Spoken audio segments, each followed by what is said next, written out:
Alhamdulillahirabbil alamin. Salatu wassalamu ala asyrafil anbiya wal mursalin nabiyina Muhammad wa ala alihi wa sahbihi ajmain. Rabbi shrah li sadri wa yassir li amri wa hlul 'uqdatam min lisani yafqahu qawli. Aizal mustami'in ahlan wa sahlan wa marhaban bikum fi hadhihi al-halqah. Nasallallahu tabaraka wa ta'ala an yuwaffiqana 'ala ilmin nafi' wal 'amali bih. Kama nasalu subhanahu an yaj'alana minal ladzina yastami'una al-qawla wa yattabi'una ahsana wa nas'aluhu subhana an yarzuqana ilman yanfa'una wa sihhatan wa afiyah. Azza mustami'in, Bapak Ibu yang dirahmati Allah Subhanahu wa taala, alhamdulillah kita kembali berjumpa lewat udara dalam kajian rutin kita, yaitu dengan menelaah dan menghayati firman-firman Allah Subhanahu wa taala dalam Al-Qur'an. Masih dalam surah Al-Baqarah yang berkaitan atau bertemakan tentang kiblat ya. Jadi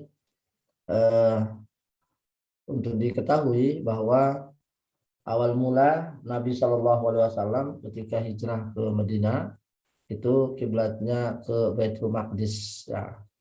Kita tahu juga kaum Yahudi itu kan kiblatnya juga ke Baitul Maqdis ya, ke Yerusalem. Mereka di sana yakin ada Haikal Sulaiman itu yang sekarang namanya tembok ratapan ya, tembok ratapan Sakharah, yang sampai hari ini kaum Yahudi mencita-citakan ingin membangun kembali Haikal Sulaiman ya, bangunan Sulaiman atau Baitullah menurut mereka. Nah, ketika Nabi berada di Mekah itu beliau menghadap kedua kiblat sekaligus ya, ke Ka'bah dan juga ke Baitul Maqdis ya. Namun setelah beliau hijrah ke Madinah ya, beliau kiblatnya ke Baitul Maqdis ya. Karena posisi Madinah itu antara Palestina dengan Mekah ya kan gitu. Nah, tentu ini dimanfaatkan oleh kaum Yahudi untuk menyindir Nabi Shallallahu Alaihi Wasallam ya. Menyindir Nabi Shallallahu Alaihi Wasallam. Beliau selama di Madinah itu kurang lebih 13 bulan ya. Beliau itu kiblatnya ke Baitul Maqdis ya. Kemudian orang Yahudi menyindir bahwa Nabi Shallallahu Alaihi Wasallam atau Muhammad ini berkaitan dengan kiblat, mereka ikut kita, tapi berkaitan dengan syariat lain itu tidak ikut kita. Intinya bahwa itu dimanfaatkan oleh Yahudi untuk menyindir Nabi SAW. Sehingga Nabi merasa tidak nyaman, maka beliau selalu mengedengahkan kepalanya ke atas. Ya, kalau gini kapan kira-kira Allah ini merubah kiblat ini. Jadi Nabi itu sebetulnya sudah lama ingin supaya kiblatnya itu ke Ka'bah saja, supaya tidak ikut dengan Yahudi dan juga supaya tidak selalu jadi bahan ya sindiran daripada orang-orang Yahudi di Madinah ini. Maka turunlah ayat ini. Ya. Qad nara taqalluba wajhika fis sama'. Kami telah melihat wajahmu ya Muhammad yang selalu mengedengahkan ke langit, ke atas. Ya, artinya minta supaya segera diturunkan ya, wahyu atau perintah untuk merubah kiblat ini. Fala nuwalliyannaka, maka kami arahkan, kami ganti, kami arahkan ya kiblat yang kau ridai ya, artinya kami arahkan kamu ke kiblat yang kau ridai, yang kau sukai, yaitu ke Masjidil Haram atau ke Ka'bah. Fawalli wajhaka syatral Masjidil Haram, maka mulai sekarang arahkanlah jiwamu menuju arah Masjidil Haram ketika waktu sholat. Wahai tsumma kuntum, dimanapun kalian berada. Jadi ini awalnya adalah perintah kepada Nabi yang sekaligus juga kepada umat. Tapi ketika penggalan kedua, wahai tsumma kuntum, ini sudah umat Islam. Dimanapun kalian berada wahai kaum muslimin, fawallu wujuhakum syatrah. Ketika kalian sholat, maka arahkanlah wajahmu ke arah sana, yaitu Masjidil Haram. Wa innal ladzina utul kitab, orang yang diberi kitab Yahudi dan Nasrani itu paham betul bahwa itulah yang benar ya, yang dari Tuhan mereka. Wa mallahu bighafilin amma ya'malun. dan Allah maha dan Allah tidak lengah apa yang mereka perbuat. Jadi mulai dari sekarang itu, mulai dari turunnya ayat ini, maka arah kiblat menjadi berubah ya, dari arah Baitul Maqdis ke arah Masjidil Haram, ke arah Masjidil Haram. Dikisahkan dalam hadis bahwa Nabi Shallallahu Alaihi Wasallam itu awal mula sholat menghadap ke Masjidil Haram itu adalah sholat zuhur ya, sholat zuhur. Nah, kemudian baru diketahui oleh para sahabat yang lain setelah siangnya atau malam harinya. Maka di Madinah itu ada namanya Masjid Kiblatain ya. Masjid Kiblatain itu di Masjid Bani Salamah ya. Masjid Bani Salamah itu dikisahkan dalam riwayat bahwa ketika turun firman Allah ini, atau ketika Nabi Shallallahu Alaihi Wasallam merubah arah kiblatnya, mereka belum tahu. Mereka belum tahu karena memang waktu itu tidak ada komunikasi ya, tidak ada alat komunikasi seperti HP, telepon, tidak ada, ya orang kan cuma paling naik kuda atau jalan kaki, sehingga tidak langsung menyebar ke seluruh sahabat. Ya, kan Nabi kan ada di Madinah. Nah, setelah itu baru nanti sebagian sahabat yang berasal dari kabilah tadi itu langsung pulang ke rumahnya, kemudian menyampaikan kepada teman-temannya atau kaum muslimin yang ada di sana bahwa kiblatnya sudah dirubah ya, kiblatnya sudah dirubah. Nah, ini ada cerita dari Bani Salamah tadi, ketika perubahan itu terjadi, mereka sedang sholat asar itu kalau tidak salah, atau sholat zuhur, sholat asar ya. Nah, kemudian datanglah salah seorang yang sudah tahu hukumnya ini, datang ke kampungnya, ke Bani Salamah ini. Kemudian mereka atau dia menyampaikan bahwa kiblat ini sudah berubah. Nah, saat itu mereka sedang sholat. Nah, kemudian saat itu juga mereka merubah kiblatnya. Jadi memutar, yang arahnya mengarah ke Baitul Maqdis, kemudian imamnya memutar ya, memutar di yang sedang sholat itu dan tidak mengulangi sholatnya. Ya, hanya saf yang awalnya di depan menjadi di belakang, makmumnya juga mengatur dengan secara mandiri, kemudian mereka tidak merubah sholat. Jadi di pertengahan ada yang mengatakan pas rakaat yang kedua, dia mengatakan pas rakaat yang ketiga, intinya mereka belum salam saat itu, tiba-tiba ada berita dan orang yang bersuara, sekarang kiblatnya sudah berubah, sekarang kiblatnya sudah arah ke Masjidil Haram atau ke Mekah. Kemudian mereka merubah kiblatnya dalam keadaan sholat. Nah, sehingga jadilah masjid ya yang dulu mereka sholat itu namanya Masjid Kiblatain, masjid dua kiblat. Nah, ini yang masyhur dalam sejarah ya. Jadi yang biasa berkunjung ke Madinah, yang umrah itu biasanya ada ziarah-ziarah ke tempat-tempat bersejarah, nah, termasuk ke masjid ini disebut dengan Masjid Kiblatain ya. Kemudian Bapak Ibu dirahmati Allah Subhanahu wa taala, faedah yang dapat kita ambil dari ayat tadi. Pertama, isbat ru'yatillah azza wa jal biqauli qad nara taqalluba wajhika fis sama'. Jadi ini menunjukkan keimanan kita bahwa nanti di akhirat umat Islam itu akan melihat wajah Allah Subhanahu wa taala. Isbat ru'yah. Wa minha anna an-nazara ila as-sama' laysa sawu adab ma Allah.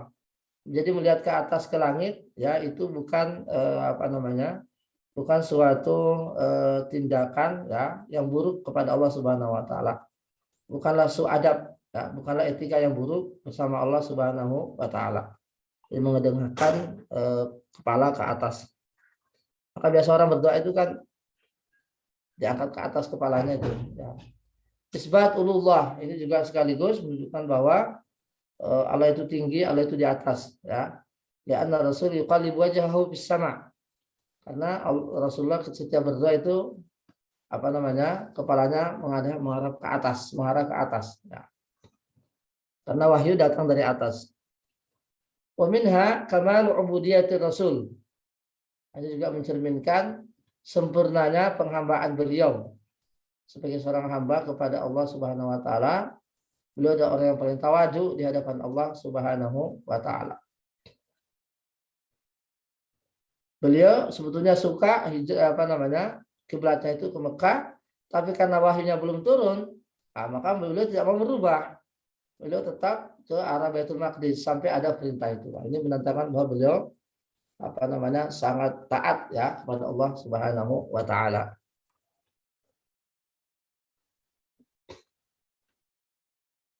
Kemudian faedah lagi bahwa memang selama ini Nabi suka ya, dalam hatinya beliau lebih suka kiblat itu ke Mekah ya, atau ke Masjidil Haram atau ke Ka'bah ya, bukan ke arah Baitul Maqdis. Nah, makanya dia mengatakan qad nara taqalluba wajhika fis sama.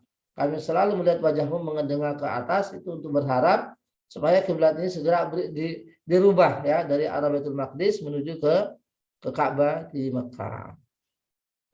Kemudian faedah wujuhul ittijah nahul Masjidil Haram. Ya, fawalli wajhaka syatral Masjidil Haram. Wajib ya, wajib hukumnya menghadap kiblat, menghadap Masjidil Haram dalam setiap sholat. Ya, dalam setiap sholat. Nanti ada penjelasannya, terutama sholat fardu ya. Jadi arahnya ke Masjidil Haram. Wa minna annal wajha asyraful a'dha haitsu abarbi ansar jism. Ini juga menunjukkan bahwa wajah ini adalah semulia-mulia anggota tubuh, karena Allah Subhanahu wa taala meminjam wajah sebagai perwakilan atas anggota badan yang lain. Karena ini adalah anggota badan paling mulia, yaitu wajah. Ya, jadi ketika menghadapkan, sebetulnya kan semua badan kita menghadap, tapi Allah memakai kata wajah sebagai representasi daripada wajah.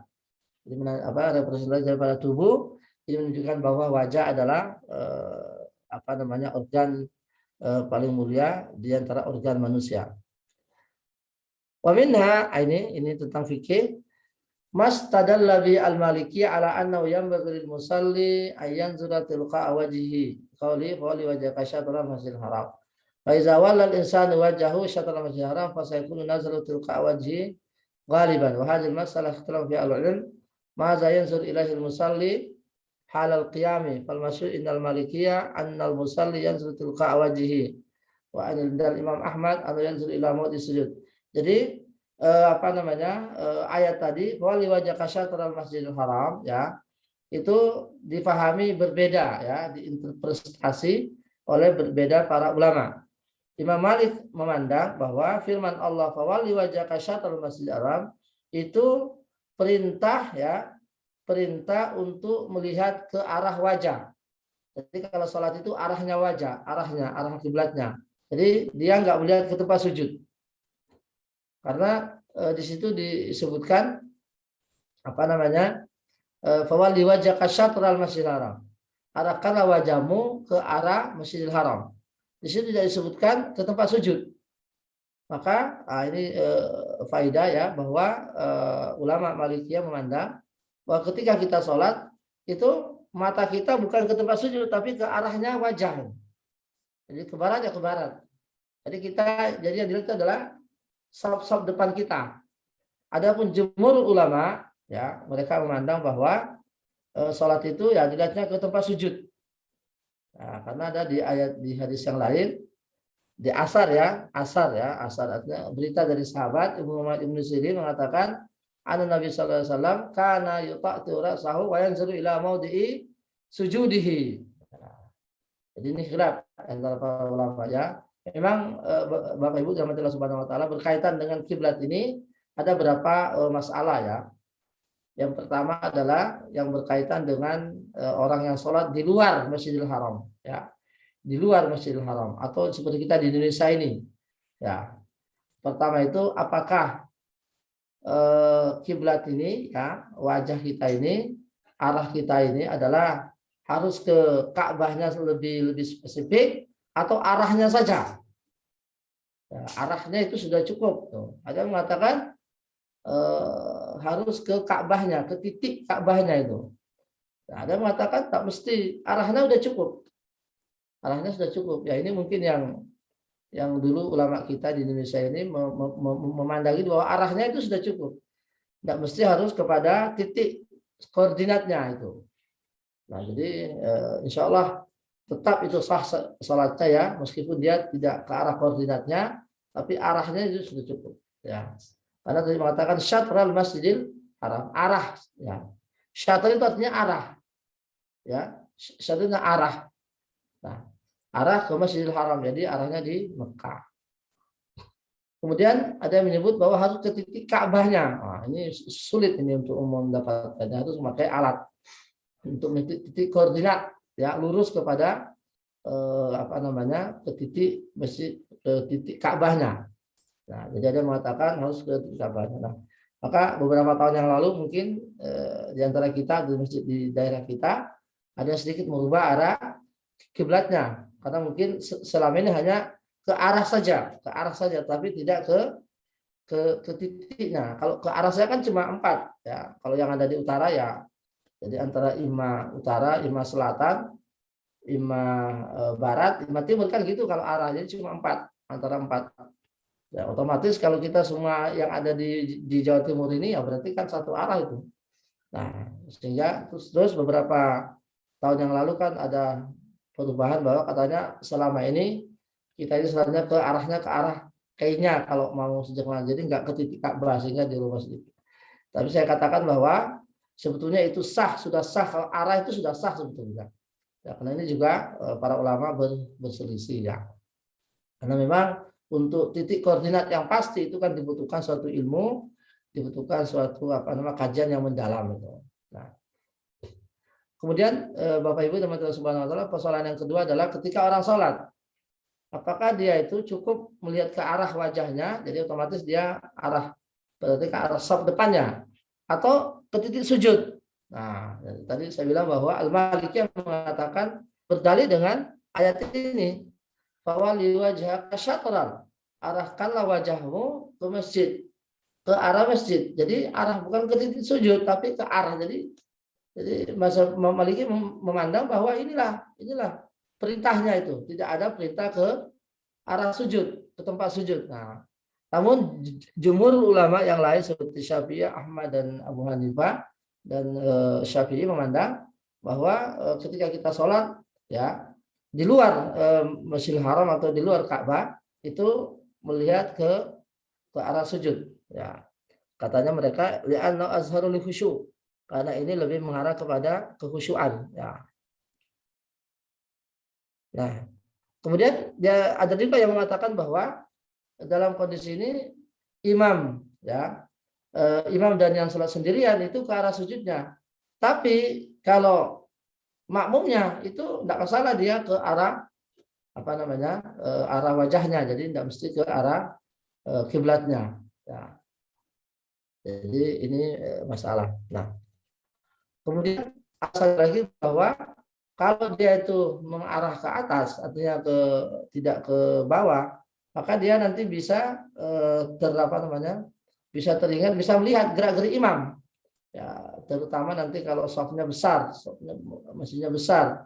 Jadi sehingga orang yang di belakang itu melihat imamnya, di belakang imam yang saf kedua melihat saf ketiga dan seterusnya, sehingga nanti ketika ada kekeliruan dari imamnya maka bisa langsung ini imamnya sudah berdiri apa duduk, sehingga saling melihat. Nah, jadi ada faedahnya kalau dia melihat ke ke saf yang depannya itu.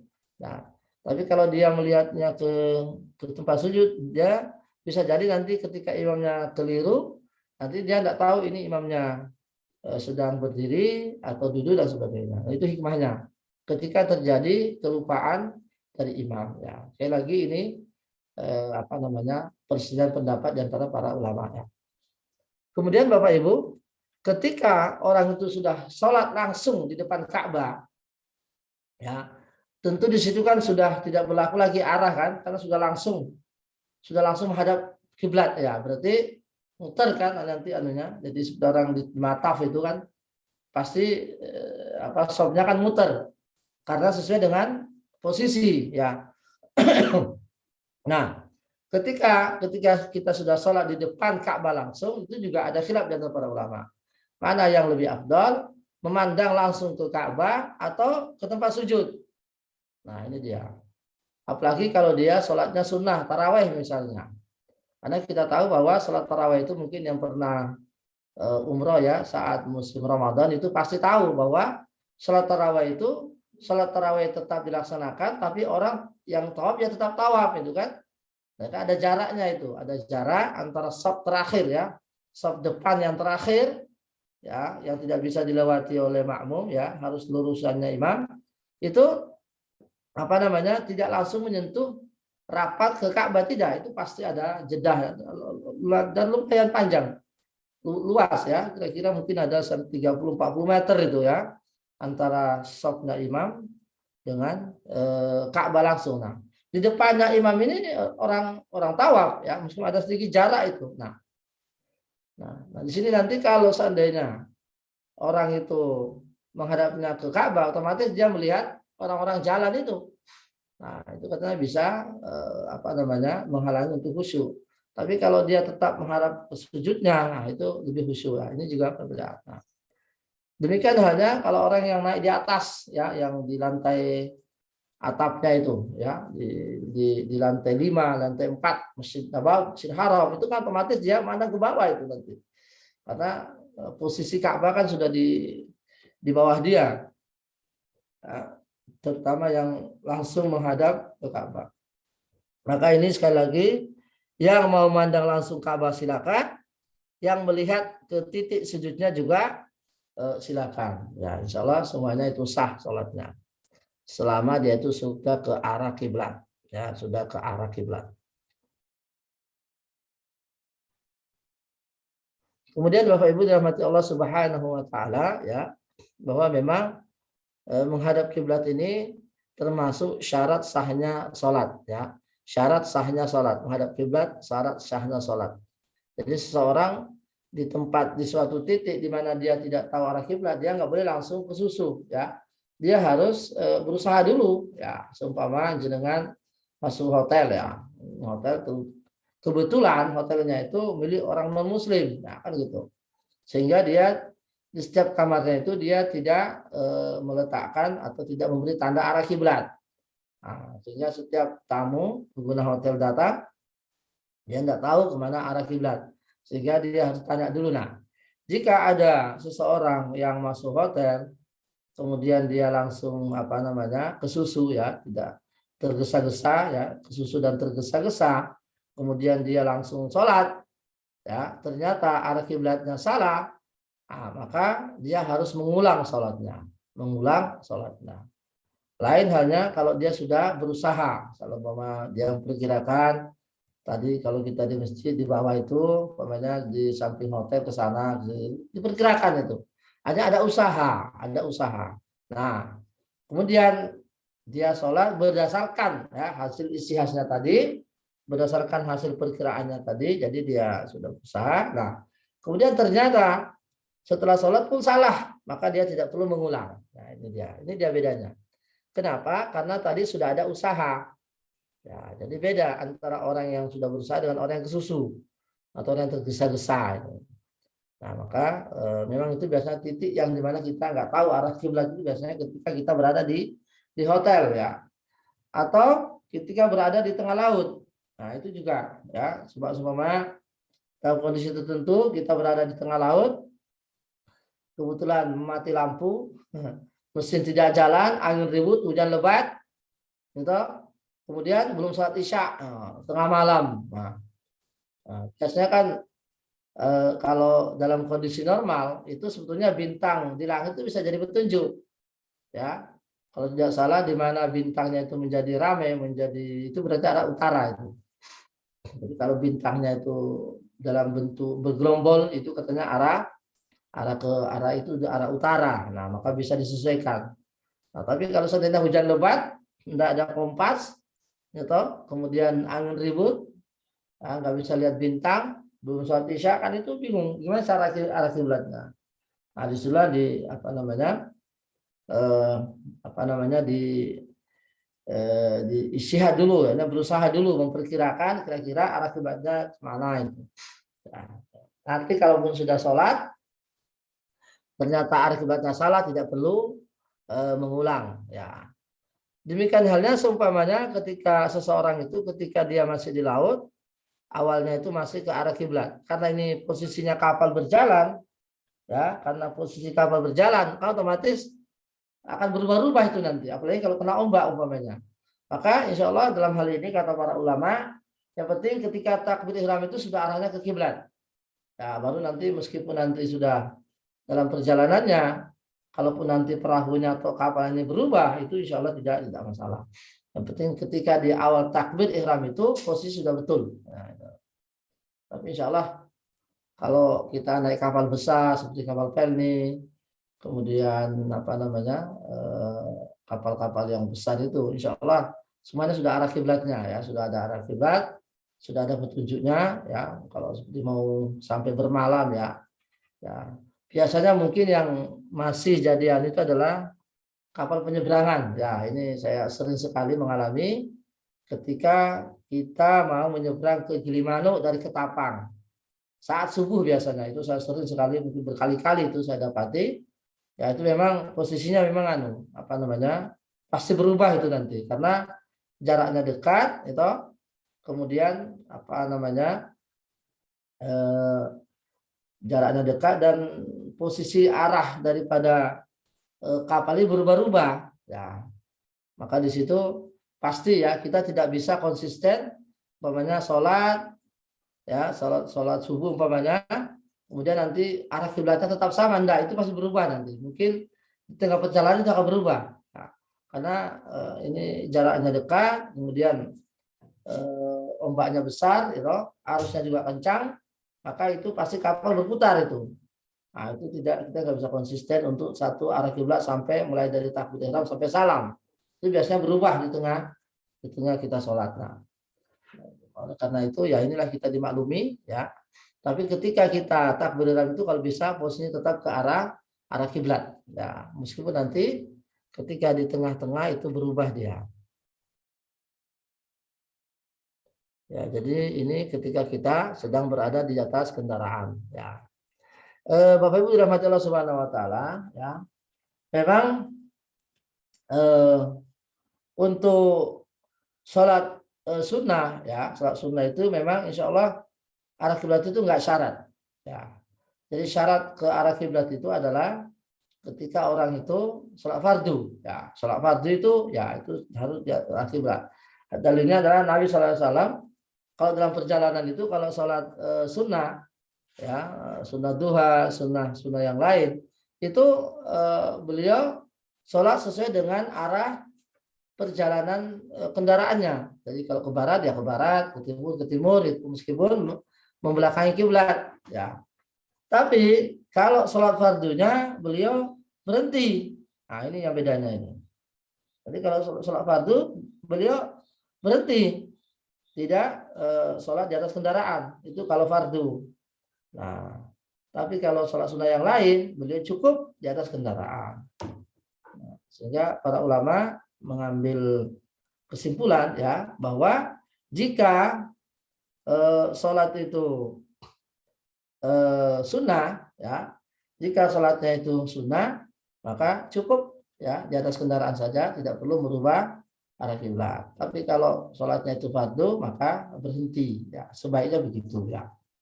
Tapi kan tentu ini tidak bisa kita lakukan ketika seumpama kita sholat di kereta api, ya itu saya kira akan sulit itu ya, karena kereta api nggak mungkin kita rubah, ya, ya kita rubah ya posisi kita. Nah, ya, saya kira masing-masing sudah paham ya bahwa memang kereta api tidak bisa ditawar-tawar ya.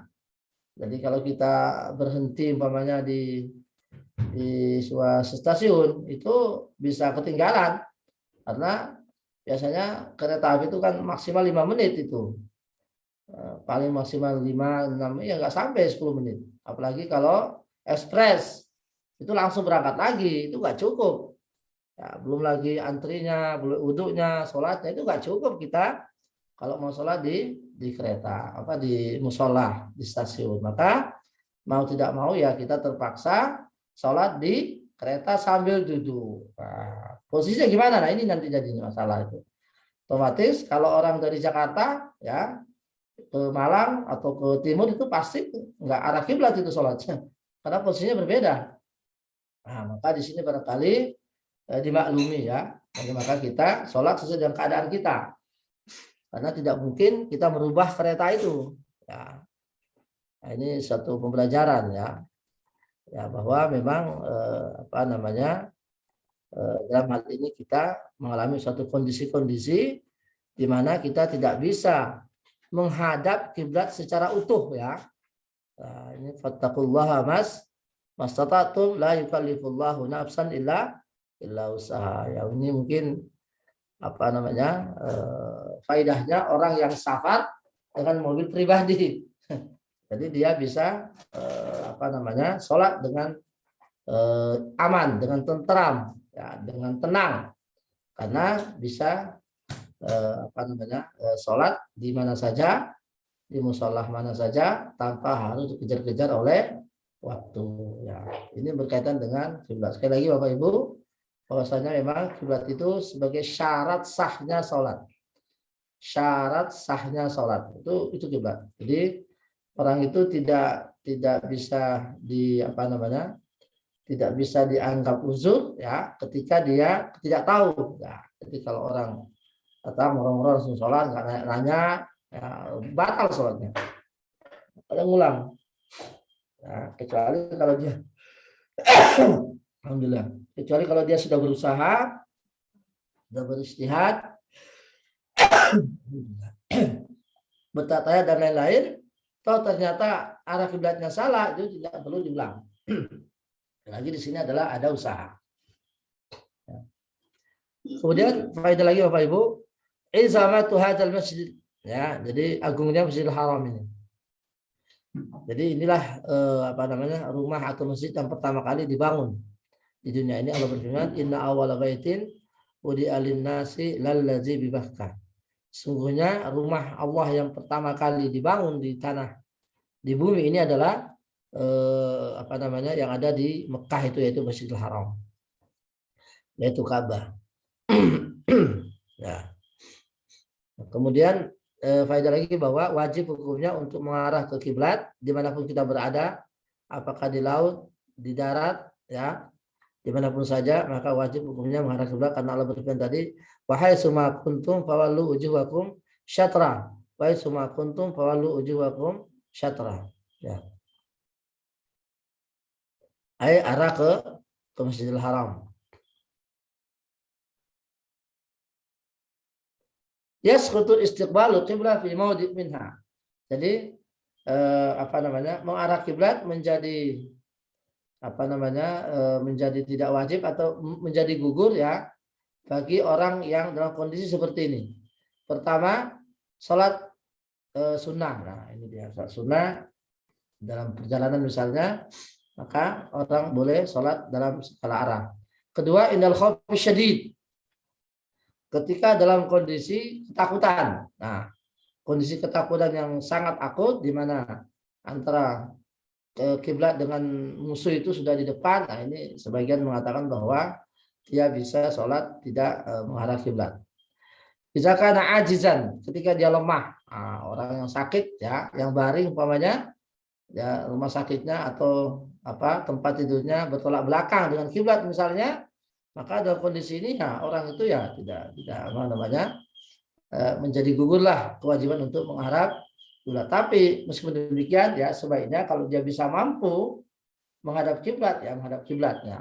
Ya, meskipun barangkali tempat tidurnya itu berlawanan. Ya. Maka kita tahu bahwa orang yang sakit itu kan ada beberapa tingkatan dia sholat itu. Pertama kalau dia mampu berdiri ya berdiri, ya tidak mampu berdiri ya duduk kan gitu, tidak mampu duduk baring. Baring dalam arti dia sebelah kanannya, artinya badan sebelah kanan ya, tubuh bagian kanan itu yang menyentuh bumi sehingga dia bisa menghadap kiblat. Nah, tidak bisa baring seperti itu, maka dia duduk terlentang dengan kaki yang ke arah kiblat. Nah, jadi apa namanya ada kondisi-kondisi itu dimaafkan ya. Tapi tetap orang itu berusaha untuk bisa maksimal. Ya. Min fawaidil ayat mura'atus syariah. Ya. Jadi di faedah ini juga syariat itu selalu mendambakan suatu persatuan ya di antara kaum muslimin. Ya. Di mana semua kaum muslimin dimanapun saja dia berada, kalau dia sholat arahnya satu. Nah, ini kan simbol ya persatuan sebetulnya. Sama dengan haji ya, dimanapun dari muslim itu dari golongan manapun, dari apa namanya, dari kulit manapun, dari bangsa manapun ya, dari suku manapun, kalau mau haji hanya ada satu tempat, yaitu di Arafah. Tidak ada wukuf di tempat lain. Ya. Jika ada wukuf di tempatnya maka wukufnya tidak sah, itu pasti bukan lagi Islam, ya kan gitu. Nah, inilah apa namanya, simbol ya persatuan umat ya, di mana mereka oleh Allah disatukan ya, satu simbol-simbol, sehingga ini sebetulnya menguatkan ya persatuan kaum muslimin ya. Dimanapun mereka berada ya, kiblatnya cuma satu ya. Kemudian di ayat di atas juga menunjukkan bahwa apa namanya, inadul Yahud ya, artinya permusuhan dan keengganan Yahudi untuk mengikuti ajaran Islam ya. Karena Allah mengatakan wa innal ladzina utul kitaba la ya'lamun annahu haq. Orang yang diberi kitab Yahudi dan Nasrani itu tahu bahwa itulah yang benar dari Allah, yaitu perubahan kiblat itu. Tapi sekali lagi mereka tidak mau mengikuti risalah Nabi Muhammad sallallahu alaihi wasallam. Kemudian faedah lagi, annama kana 'indallahi fa huwa haq. Apa yang ada di sisi Tuhan itu adalah yang benar, itulah yang hak. Karena innahul haq.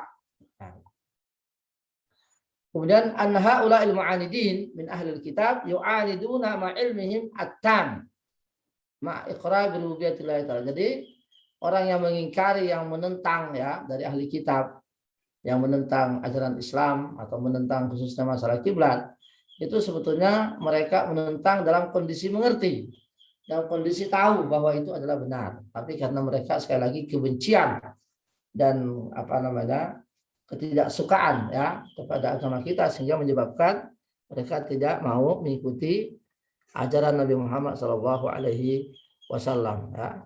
Jadi meskipun mereka percaya dengan Tuhan dan lain sebagainya, tapi kalau mereka tidak mengikuti ajaran Muhammad itu percuma. Ya. Jadi agama ini bukan hanya iman, kepercayaan ada Tuhan, bukan hanya percaya bahwa Allah Tuhan Maha Esa, bukan hanya percaya bahwa hanya Allah tempat kita apa namanya yang wajib disembah itu, tapi agama itu juga meliputi syariat Nabi SAW. Ya, seperti orang Yahudi mungkin tauhid kita dengan mereka mungkin sama itu sebetulnya. Jadi mereka juga beriman kepada Allah, mereka juga mengakui apa dibawa oleh Nabi Musa kan. Ya. Tapi ketika mereka itu tidak mau menerima risalahnya Nabi Muhammad ya menjadi buyar ya. Jadi keimanan mereka kepada agama mereka menjadi sirna, jadi tidak berguna ya. Jadi agama bukan hanya keyakinan kepada Allah, tapi ada risalah ini, risalahnya Nabi ya. Maka Nabi SAW suatu ketika kemudian kamar tidur pawone mengatakan kepada Nabi, kepada Umar ya, suatu waktu itu Umar bin Khattab itu menemukan lembaran Taurat ya, lembaran perjanjian lama, dan itu barangkali isinya bagus ya, isinya bagus, dan Umar serius membaca itu. Nah, kemudian dia datang ke Rasulullah karena melihat ini bagus ya. Kemudian beliau setelah ditanya ya, kata Rasulullah, apa itu ya Umar, ini lembaran Taurat sepertinya bagus, ini isinya, dari mana kamu dapatnya? Kata Umar, saya dapat dari putra saya, yaitu Abdullah bin Umar, yang kebetulan dia banyak bersahabat dengan orang Yahudi. Ya, kemudian kata Rasulullah, langsung nampak dari wajah Rasul itu tekstur yang nggak suka ya. Ya, jadi marah beliau dan mengatakan, wallahi, lau kana Musa hayyan ma wasi'ahu illa tibai. Wahai Umar, seandainya Musa ini ada sekarang, ya, ada sekarang ini di tengah-tengah kita, maka dia tidak akan, ya, maka dia tidak boleh mengajarkan daripada ajarannya. Nah, ini salah satu prinsip yang harus kita pegang, ya, bahwa risalah Nabi Muhammad ini penutup risalah para nabi sekaligus merevisi. Ya, jadi syariat apapun yang ada sebelum Nabi Muhammad, jika itu berselisih, apakah berselisih secara inti atau furu, ya, maka wajib kita hindari, wajib kita wajib kita buang, ya. Seumpamanya kalau syariat Musa umpamanya sholatnya tetap kepada Allah, tapi rakaatnya mungkin umpamanya berubah umpamanya, atau hanya 2 kali siang dan malam, nah, itu tidak berlaku meskipun sholatnya kepada Allah. Atau mungkin mereka umpamanya puasanya 3 kali seminggu umpamanya, 3 kali seminggu mereka puasanya umpamanya ini. Ketika datang syariat kita ternyata itu tidak sesuai, ya harus dibuang, tidak berlaku syariat sebelumnya. Nah, ini prinsip, ya, yang harus kita pegang.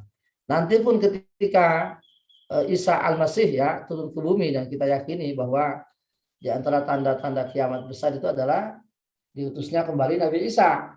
Nah, ketika beliau nanti turun ke bumi, itu sekali lagi bukan mendakwakan ajaran dia, tidak, sama sekali tidak. Tapi justru dia menguatkan ajaran Nabi Muhammad SAW.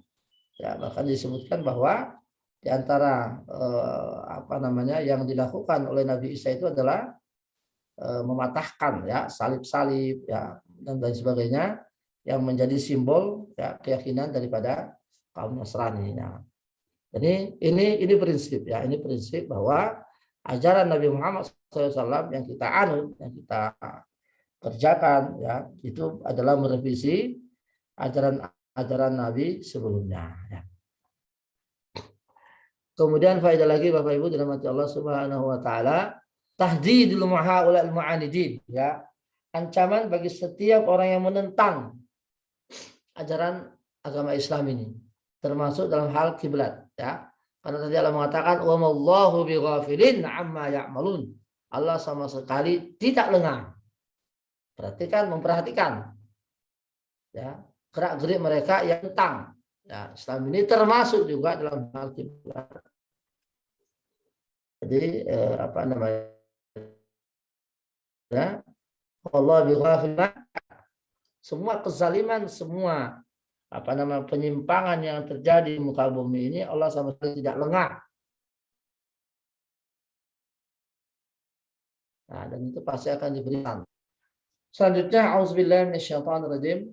Wala in ataital ladzina utul kitaba bikulli ayatin ma tabi'u qiblatak wa ma anta bitabi'in qiblatahum wa ma ba'duhum bitabi'in qiblata ba'd. Wala in ittaba'ta ahwa'ahum min ba'di ma ja'aka minal ilmi innaka idzal laminadh dhalimin. Ya Muhammad, jika engkau mendatangkan kepada mereka ahlu kitab semua bukti-bukti kebenaran, semua ayat-ayat yang menunjukkan bahwa kiblat sudah dirubah, maka tabi'u kiblata, mereka tidak akan mengikuti kiblatmu. Wa ma anta bitabi'in qiblatahum, dan engkau juga tidak akan mengikuti kiblat mereka. Wa ma ba'duhum bitabi'in qiblata, dan sebagian mereka juga tidak akan mengikuti kiblat sebagian yang lain. Wala ini taba'tahu, jika engkau mengikuti keinginan mereka ya Muhammad, setelah datang kebenaran kepadamu, setelah datang ilmu kepadamu, innaka idzan laminadh dhalimin, maka engkau berarti termasuk orang yang zalim.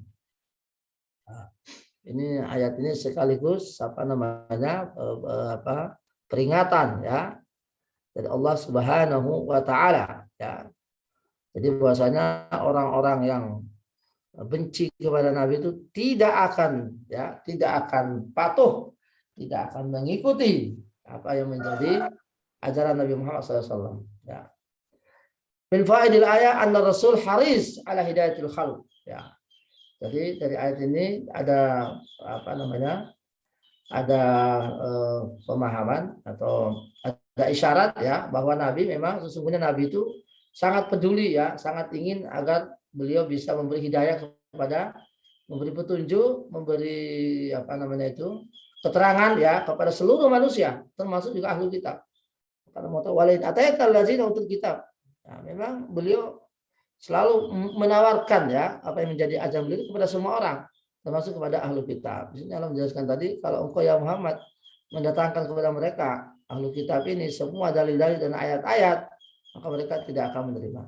Syiddatu inadi haula'i allazina utul kitab. Nah, ini juga faedah bahwa begitu kerasnya ya, begitu dalamnya, begitu jauhnya ya keengganan orang-orang ahli kitab ini untuk tidak menerima apa yang dibawa oleh Nabi Muhammad sallallahu alaihi wasallam.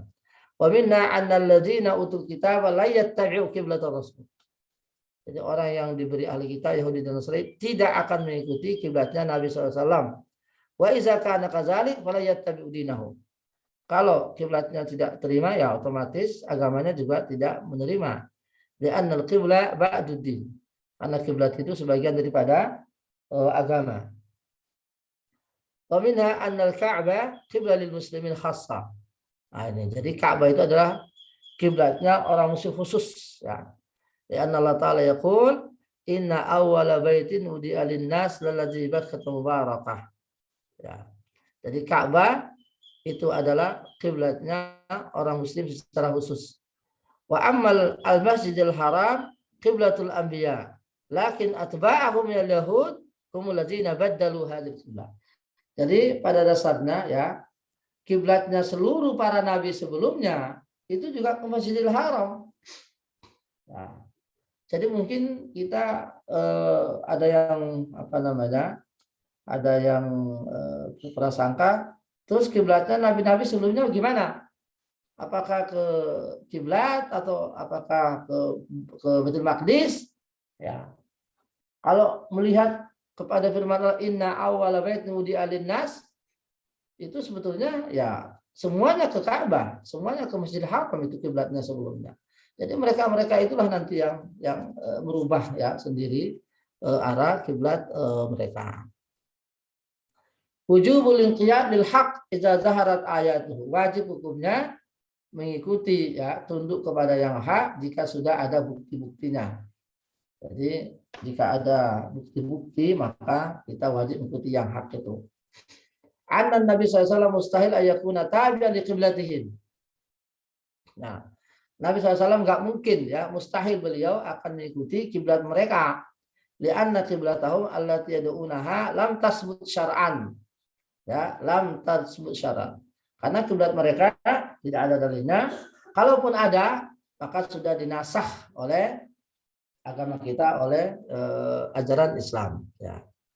Annahu yastahilu syar'an ayyattabi al-muslimu tariqatal yahud dan nasara. Nah, dari sisi ini pula, dari faedah ini pula dapat dipahami bahwa seorang muslim itu mustahil bagi dia secara syar'i ya untuk mengikuti kiblatnya Yahudi dan Nasara. Tadi Allah mengatakan wa ma anta bitabi qiblatahum, dan engkau ya Muhammad tidak akan mengikuti kiblat mereka. Berarti anta itu berarti engkau Muhammad dan juga orang-orang di belakangmu, yaitu adalah para pengikut Nabi. Ya, wa ma anta bitabihim qiblatahum. Ya. Maka dari sini pula ya dari ayat wa ma anta bitabihim qiblatahum dipahami ya, bisa diperluas ayat ini bahwa selain kiblat bukan hanya kiblat yang kalian tidak ikuti mereka, yang lain juga. Nah, maka seorang mukmin ya seharusnya dia tidak mengikuti musuh-musuh Allah, kebiasaannya musuh-musuh Allah yang menjadi apa namanya identitas mereka, tentang pikiran-pikiran mereka, tentang apa namanya kecenderungan mereka ya. Jadi maka Rasulullah SAW man tasyabaha biqaumin bahwa minhum, barang siapa yang menyerupai sebuah kaum maka dia termasuk dari mereka, dari golongan mereka. Jadi bukan hanya masalah kiblat ya, kita tidak boleh mengikuti mereka, semua yang lain juga. Ya, ini apalagi sekarang dalam masa-masa Natal ini ya, ini sangat sensitif ya. Jadi perayaan ya, perayaan dari sebuah agama itu bagian keyakinan dari agama yang bersangkutan. Ya, dan biarlah mereka merayakannya, kita juga punya perayaan sendiri. Jadi perayaan yang ada di suatu keyakinan, suatu agama itu bagian yang sangat sakral, bagian yang sangat ideologis dari sebuah keyakinan, dari sebuah agama. Maka itu tidak perlu dicampur-campur, ya silakan mereka meyakininya. Annal yahud wan nasara la yattabi ba'dhum ba'dan. Ini di ayat 3 dijelaskan tadi bahwa sebagian Yahudi dan Nasrani, sebagian mereka juga tidak sama, tidak mengikuti kiblat yang mereka juga berselisih dalam hal ini di antara mereka. Ya, ba'dum bi ba'd, bal yudallil ba'dum ba'd, bahkan di antara mereka juga ya saling menyesatkan. Ya. Maka yang sudah pernah kita baca, wa qalatil yahudu laysatin nasara ala syai'. Ya. Orang Yahudi mengatakan Nasara itu enggak ada apa-apanya. Wa qalatin nasara laysatil yahudu ala syai'. Demikian hanya orang-orang Nasrani juga mengatakan demikian. Apa Yahudi itu enggak ada apa-apanya itu kan. Dalam surat Al-Baqarah sudah pernah kita pelajari sebelumnya. Maka ini sejalan dengan firman Allah, wa ma ba'dhum bi ta'bin qiblat ba'd. Sebagian mereka juga tidak mengikuti kiblat yang lain. Ya. Kalau kiblatnya orang Yahudi itu sudah jelas ke arah Sahara ya, tembok ratapan di Palestina. Nah sekarang orang Nasrani ya, gereja itu kiblatnya kemana itu? Kalau mereka misa itu, di sini disebutkan mereka itu ke tempat mataharinya terbit ya, jadi arah timur. Ya, ilal masyriq ya, ilal masyriq.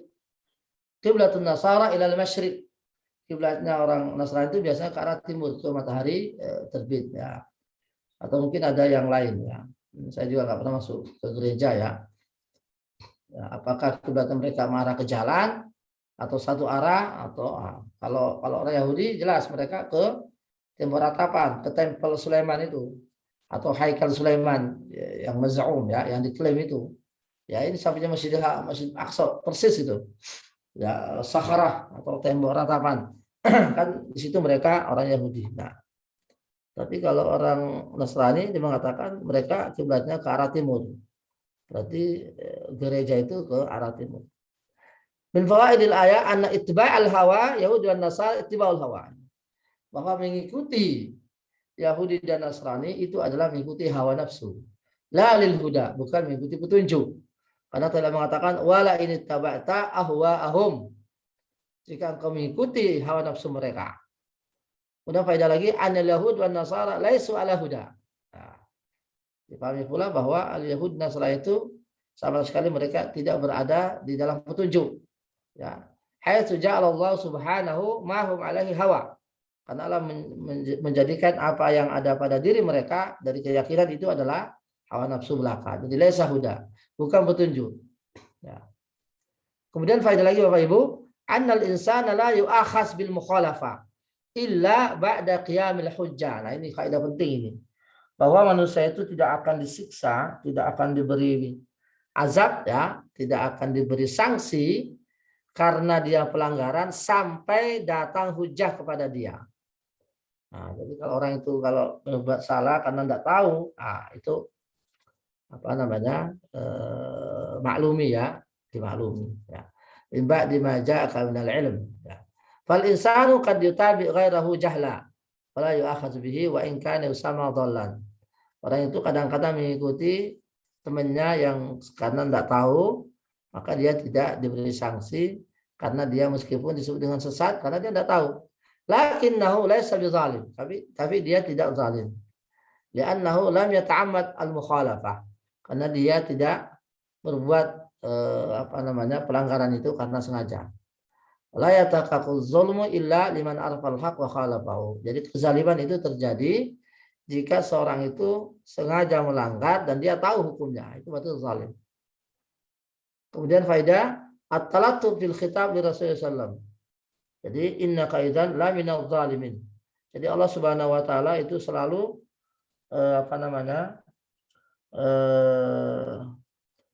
khitab ya, khitab itu artinya bicara dengan Rasul itu, atau memakai ungkapan ya, kata-kata kepada Rasul itu dengan kata-kata yang santun ya. Jadi seperti umpamanya ketika beliau di dalam surat Abasa ya, Abasa wa tawalla, itu Allah tidak mengatakan abasta wa tawallaita, tapi dia berpaling, dia, jadi kata-kata dia, karena ini ta'ziman wa ihtiraman din Nabi sallallahu alaihi wasallam.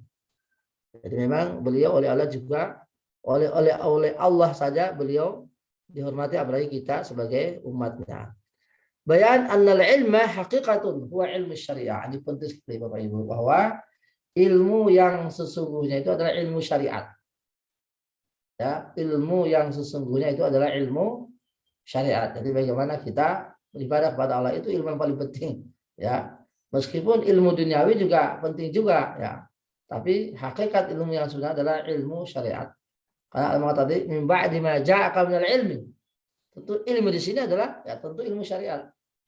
Ya, wala syakka anna al-ilm al-kamil alladhi huwa mahallu hamdi wa tsana wa ilmu bisyariah.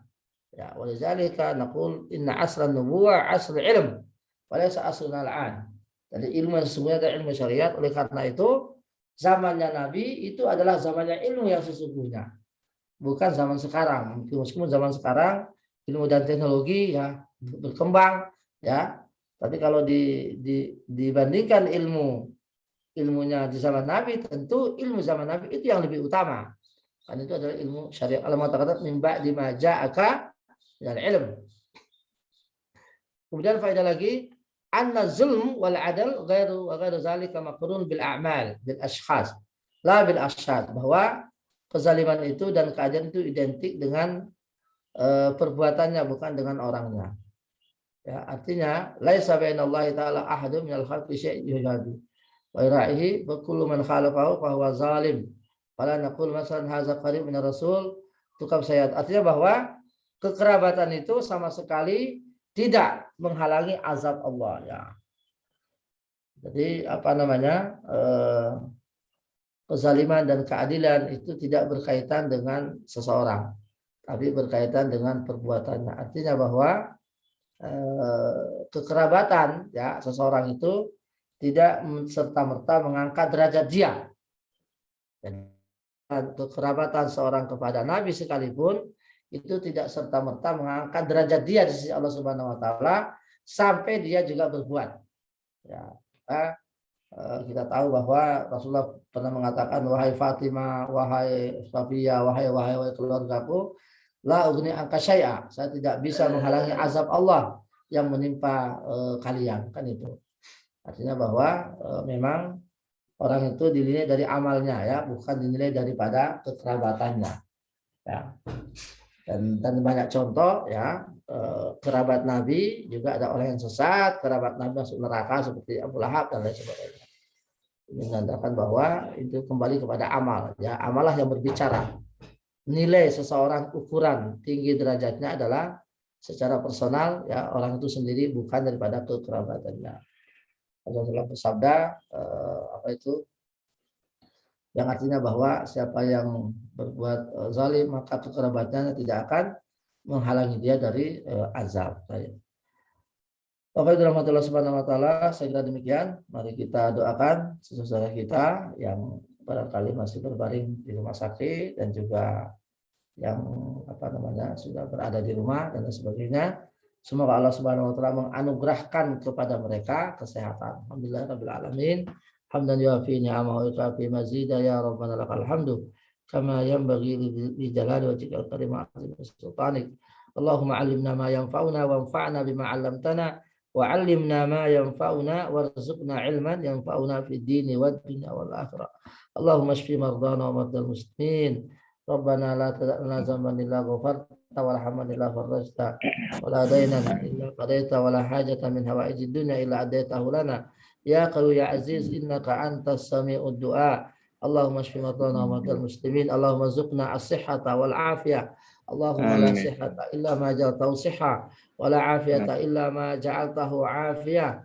Allahumma shfi mardana wa mardal muslimin. Allahumma hab lana min azwajina wa dzurriyyatina qurrata a'yunin waj'alna lil muttaqina imama. Allahumma ighfir lana wa li ikhwanina alladziina sabaquna bil iman wa la taj'al Amin. fi qulubina ghillan lil ladziina amanu rabbana innaka ra'ufur rahim. Allahumma Amin. inna nas'aluka asy-syifaa. Allahumma inna nas'aluka as-sihhata wal 'afiyah. Asallallahu al-azim rabbal alamin ayashfiya ummatana ayashfiya ummatal islam ayashfiya amradal muslimin ayashfiya mardal muslimin. Allahumma shfi Said Ahmad Sudiono, Allahumma shfi Ahmad Sudiono, Allahumma shfi Ahmad Sudiono, Allahumma shfi Fawaz, Allahumma shfi Fawaz, Allahumma shfi Fawaz, shifaan la yughadiru saqama. Allahumma shfina jami'an. Allahumma inna nas'aluka al-'afwa wal 'afiyah. Allahumma inna nas'aluka al-'afwa wal 'afiyah fid din wad dunya wal akhirah. Rabbana atina fid dunya hasanah wa fil akhirati hasanah wa qina 'adzaban nar. Wa sallallahu ala sayyidina Muhammadin wa ala alihi washabihi wa baraka wa sallam. Subhanakallah wa bihamdika asyhadu an la ilaha illa anta astaghfiruka wa atubu ilaika wal afu minkum. Wassalamualaikum warahmatullahi wabarakatuh. Waalaikumsalam warahmatullahi